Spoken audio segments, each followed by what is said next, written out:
Hello viewers, இன்னைக்கு நம்ம பார்க்க போறது One Piece episode 401 part 1.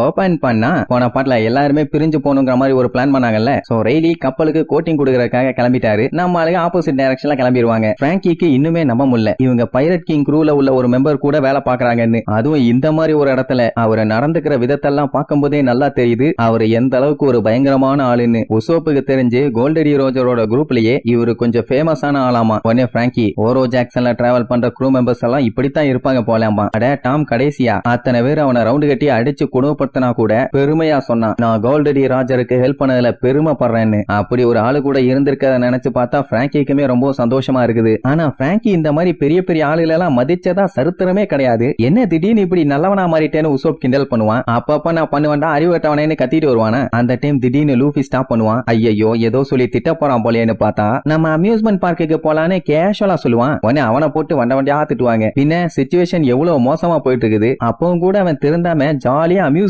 பார்க்ல போய் என்ஜாய் பண்ணலாம்னு சொல்றான்னா அப்ப அவன் என்ன நினைப்புல இருப்பான். சரி அவன் தான் இப்படி சொல்றான், மத்தவங்களாச்சும் அவனுக்கு அட்வைஸ் பண்ணுவாங்கன்னு பார்த்தா இந்த சாப்பரும் ப்ரூக்கும் எங்களுக்கும் அங்க போகணும்னு போல தோணுதும்பாங்க. உசோப்பும் பிராங்கியும் பச்சை பச்சையா அப்படி திட்டிட்டு இருப்பாங்க. அதே நேரம் அந்த மெரைன் ஆளுங்க வந்துட்டாங்கல்ல. அட்மிரல் கிசருவை பார்த்தோன்னே அங்க இருந்த அந்த சின்ன சின்ன பைரட்ஸுங்க எல்லாம் தெரிச்சடிச்சு ஓடுறாங்க. அந்த கிசரு வந்துட்டான், இனிமேட்டு இவங்களுக்கு ஓடுறத தவிர வேற வழியே இல்லையாமா. சிக்குனா செதச்சு விட்டுருவான்னு அடிச்சு புரண்டு ஓடுவானுங்க. இந்த மெரைன் ஆளுங்க வேற பின்னாடி கண்ணோட வெட்டிட்டு வரானுங்க. அவனுக்கு என்னன்னா இப்ப 100 மில்லியன் பெரிஸ்க்கு மேல எக்கச்சக்க பேர் இங்க இருக்கானுங்க. அவனுங்க எங்க வேணாலும் எப்படி வேணாலும் மறைஞ்சிருப்பானுங்க. எப்படியாச்சும் அவனால புடிச்சான்னு சொல்லி வெறி கொண்டு வெட்டிட்டு போவாங்க. 50 பேரும் ஓடுங்கடா ஓடுங்கடா ஓடுங்கடான்னு காலு பொட்டனியில அடிக்கிற அளவுக்கு பிச்சுக்கிட்டு ஓடுவாங்க. ஏன்னா வந்திருக்கிறது யாரு, நேவி ஹெட் குவார்டர்ஸோட அட்மிரல் கிசரு. ரொம்ப ரொம்ப மோசமானவன். அவன் அந்த போனை கையில வச்சுக்கிட்டு அலோ அலோ அலோன்னு இருப்பான். அந்த பக்கம் இருந்து யாருமே பேசல. யாருகிட்ட பேசுறக்காண்டி அலோ போட்டுட்டு இருக்கான்னு தெரியல. இத சைட்ல மூத்திர சந்துக்குள்ள இருந்து ஒரு 2 பைரட்டு பாத்துருவானுங்க. சரி அவன் தான் இருக்கிறான்ல, அப்படியே பூனை மாதிரி பதுங்கி பதுங்கி பதுங்கி ஓடிட வேண்டியதானே. அதை விட்டுட்டு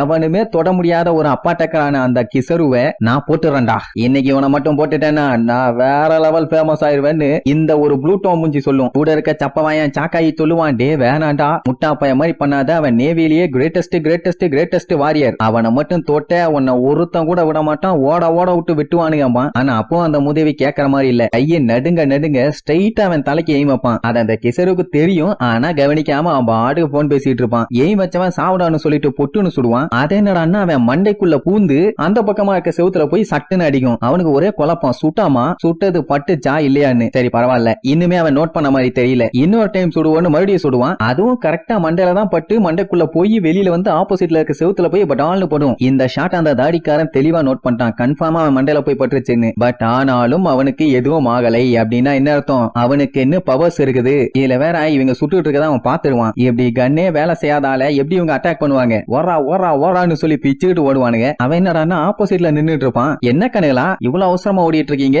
எனக்கு ஒரு சின்ன ஹெல்ப் பண்றீங்களான்னு கேட்டோன்னே இவனுக்கு கண்ணா மூலியெல்லாம் பிரிங்கிரும். ஆமா அந்த பக்கம் நின்னுட்டு இருந்தவன் திடீர்னு இப்படி வந்து நின்னுட்டு இருந்தானா, வசரத்தை பாத்தீங்களா எத்தா தட்டி இருக்கான்னு. அவன் இவனுகிட்ட சென்டோ மருன்னு நான் ஒருத்தனை தேடிட்டு இருக்கேன், அவன் எங்க இருக்கான் என்னன்னு உங்களுக்கு தெரியுமான்னு கேட்பான். ஏன்னா அவன் இவனோட சபார்டினேட்டாமா. அட போடா வீணா போனவனேன்னு பிச்சுக்கிட்டு இந்த பக்கமா ஓட போவானுங்களா. நான் உங்ககிட்ட கேள்வி கேட்டுட்டு இருக்கேன், என்ன நீங்க பதில் சொல்லாம போறீங்க, ரொம்ப தப்பாச்சேன்னு காலை வச்சு ஒரு மிதி மிதிப்பான். அந்த 2 பேருக்கு நடுவுல அவன் மிதிச்ச அந்த பவர் ஏதோ ஒளி மாதிரி சும்மா சல்லுன்னு டிராவல் ஆகி போகும். அப்படி போனது அங்க இருக்க 27வது நம்பர் மரத்து மேல பட்டு பயங்கரமா பிளாஸ்ட் ஆகும். அட அப்படி பிளாஸ்ட் ஆனா கூட பரவாயில்லையே, அந்த மரமே அப்படியே சாயும். அது எவ்வளவு பெரிய மரம், அதையே இவன் ஒத்த கிக்குல, அதுவும் கேஷுவலா பண்ண கிக்குல சரிச்சிட்டான்னா ஹவு டேஞ்சர் ஹி இஸ். தப்பிச்சோட நினைச்சவனுங்க எல்லாம் பீதி ஆயிருவானுங்க. மெரை நாளிலே பார்த்துட்டு எதுக்கு கிசரு ஓவரா பண்ணிட்டு இருக்காரு, இதெல்லாம் தேவையானு கேட்பானுங்க. ஏன்னா அந்த மரம் எல்லாம் எவ்வளவு முக்கியமானதுன்னு அவருக்கும் நல்லாவே தெரியும். அப்புறம் ஏன் இந்த மாதிரி பண்றாருன்னு அவன் கேஷுவலா கொஞ்சம் ஓவரா போயிட்டோம்னு சொல்லிட்டு இருப்பான். இதை இங்க அப்புங்கிறவன் மாடியில இருந்து பார்த்துட்டு ஓ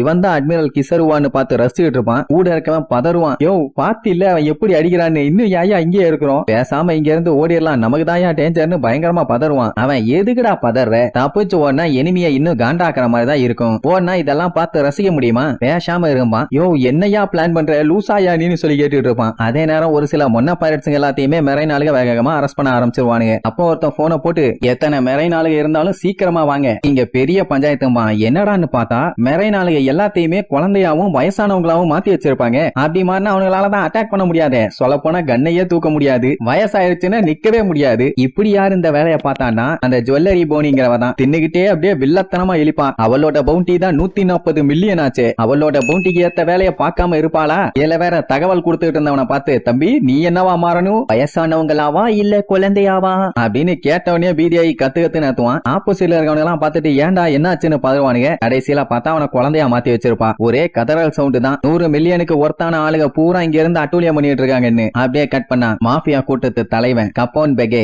அவனுக்கு கூட 138 மில்லியன் பெரி பவுண்டி இருக்கு. அவனை மெரைன் ஆளுங்க கண்ணோட சுத்தி வளைச்சிருவானுங்க. ஆனா அவன் சிரிச்சுக்கிட்டு இருப்பான். எல்லாம் மிரட்டி கேட்பானுங்க, உன் ஆளுங்க எல்லாம் எங்க போனாங்க, அவனுங்க மட்டும் தப்பிச்சிட்டானுங்களா, நீ மாட்டிட்ட போல, ரொம்ப மோசம், உனக்கு லக்கே இல்ல, மாட்டிட்டு இல்ல, ஒழுங்கா கிவ் அப் பண்ணிரு அப்படி இப்படின்னு வாயில வந்தாலும் பேசிட்டு இருப்பானுங்க. என்னைய பத்தி இன்னும் தெரியாம விளையாண்டுட்டு இருக்கீங்கம்மா. அப்படியே சுத்தி காட்டுறாங்க. மெரைன் ஆளுங்கெல்லாம் கண்ணோட ரவுண்ட் கட்டி நிக்கிறாங்க. அங்க கட் பண்ணா இன்னொரு இடத்துல மக்கள் எல்லாம் பீதியில பயந்தடிச்சு ஓடிட்டு இருப்பாங்க. மக்களும் ஓடுவாங்க, பைரட்ஸுகளும் ஓடுவானுங்க. ஆனா அந்த கேப்டன் ஹாக்கின்ஸ்ங்கிறவன் அவன் பாட்டு கேஷுவலா உட்கார்ந்துட்டு இருப்பான். ஆக்சுவலா அவனும் ஒரு பைரட். என்ன அவன் ஒரு மெஜிஷியன். கூட இருக்கிற பைரட் எல்லாம் வாங்க நம்ம சீக்கிரமா இங்க இருந்து தப்பிச்சு போலாங்கிற மாதிரி சொல்லுவானுங்க. ஆனா அவன் கேஷுவலா ஆல்ரெடி விதி எனக்கு எழுதப்பட்டாச்சு, நீங்க ஒண்ணு கவலையே பட வேண்டாமா. அப்ப திடீர்னு அந்த கிசோரும் ஆப்போசிட்ல வந்து நின்னுகிட்டு எனக்கு ஹெல்ப் பண்ணுவீங்களா ப்ளீச்சும்பா. உடனே ஹாக்கின்ஸோட ஆளுங்கெல்லாம் பீதியாகி இவனை நாங்க பாத்துக்கிறோம், நீங்க இங்க இருந்து தப்பிச்சு போயிருங்க கேப்டன் பானுங்க. அவன் தெளிவா சொல்லிடுவான், எனக்கு சாவு இன்னைக்கு இல்ல, அதனால பயப்படாதீங்கன்னு சொல்லிட்டு உள்ள இருந்து கார்டு எடுப்பான். அப்படியே கட் பண்ணா யூஸ்டஸ் ட்ரெஃபால்கர் லாவோட ஆளுங்கெல்லாம் அந்த குமா கூட பயங்கரமா சண்டை போட்டு பாப்பானுங்க. என்னதான் இவனுக்கு அடிச்சாலும் மிதிச்சாலும் நெருப்பு வச்சு எரிச்சாலும் ஏன் பாஞ்சு பாஞ்சு மாத்தி மாத்தி மிதிச்சாலும் குதிச்சாலும் அடிச்சாலும் அவனை ஒண்ணும் பண்ண முடியல. அதுலயே அந்த கரடி எல்லாம் கண்ணா பின்னான்னு சுத்தி போய் மிதிச்சிட்டு ஐயோ காலு காலு காலுன்னு வாழு வாழுன்னு கத்தும். சஞ்சி அடிச்சு அவங்காலே வலிச்சுதாமா. இந்த கரடி எல்லாம் அவனை விட பெரிய பருப்பான்னு கேக்குறேன். அதுக்கப்புறம் ட்ரெஃபால்கர்லா தான் அந்த ஜீன் பார்ட்டியும் கரடியை ஸ்வாப் பண்ணி விட்டு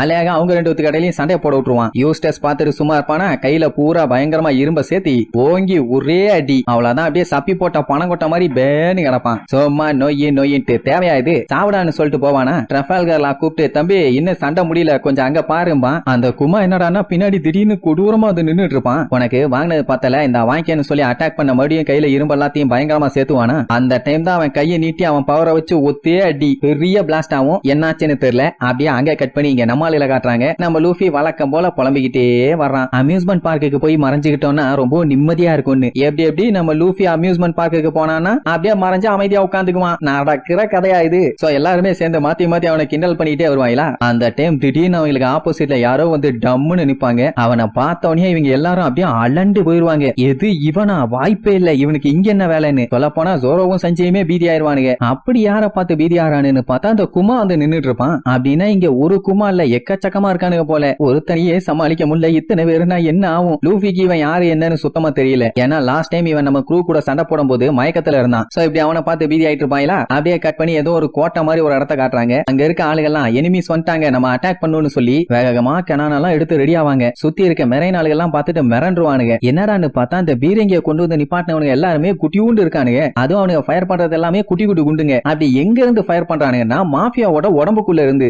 என்னங்கடா இது என்ன உடம்பா இல்ல குடோனா, இப்படி எல்லாத்தையும் குட்டியாக்கி உடம்புக்குள்ள வச்சிருக்கானு பாத்துக்கிட்டு இருக்கும் போதே அட்டாக் பண்ணாயிலே பீரங்கி குண்டு. அவனை அட்டாக் பண்ணும்போது சின்னதா தான் இருந்திருக்கும். ஏதோ ஒரு பிளாக்க தாண்டி வரும்போது பெருசாயிரும். அவ்வளவுதான் வந்து பட்டன்னு வெடிச்சு எல்லாம் பதறுவானுங்க. அவன் எதுவுமே பண்ணல. அப்புறம் எப்படி இப்படி ஆச்சுன்னு சொல்லி புலம்பிட்டு இருப்பானுங்க. உடனே பிபிய ஊதிட்டு எக்கச்சக்க பேர் அவன் பாடிக்குள்ள இருந்து குதிரையில வருவானுங்க. உள்ள இருந்து வரும்போது சின்னதா வந்திருப்பானுங்க. ஒரு குறிப்பிட்ட ரோஸ் லேயரை தாண்டி வரும்போது பெருசா மாறிடுவானுங்க. டேய் இது என்ன உடம்பா இல்ல வேற என்னன்னு சொல்லி எல்லாம் பீதி ஆவாங்க. சொல்ல போனா அந்த மாஃபியா கேங் லீடர் அவன் பாடிக்குள்ள ஒரு பெரிய கோட்டையவே வச்சிருக்கான். இதுவும் டெவில் ஃப்ரூட்டோட பவர் தான். அப்போ ஒரு குரூப் சுட எய்ம் பண்ணுவாங்க. ஆனா புகையா வந்துகிட்டு இருக்கும். என்னடான்னு பார்த்தா அவன் கண்ணுல நின்னு சுடுறதுக்கு ரெடியா நின்னுட்டு இருக்கானுங்க. அவன் ஊதிட்டு இருக்க சுருட்டோட ஸ்மோக் தான் அவங்கள டிஸ்டர்ப் பண்ணிட்டு இருக்குது. அவன் ஸ்டைலா என்னப்பா கண்ணுங்களா, நான் தான் சொன்னேன்ல உங்ககிட்ட அந்த அளவுக்கு ட்ரூப்ஸ் இல்ல, போகடா போங்க போய் வீட்டுல புள்ள குட்டி எல்லாம் படிக்க வைக்கிற வேலையை பாருங்கன்னு சொல்லிட்டு சும்மா கெத்தாலு கூறதோட இந்த எபிசோடுக்கு எண்டு கார்டு போட்டு முடிக்கிறாங்க.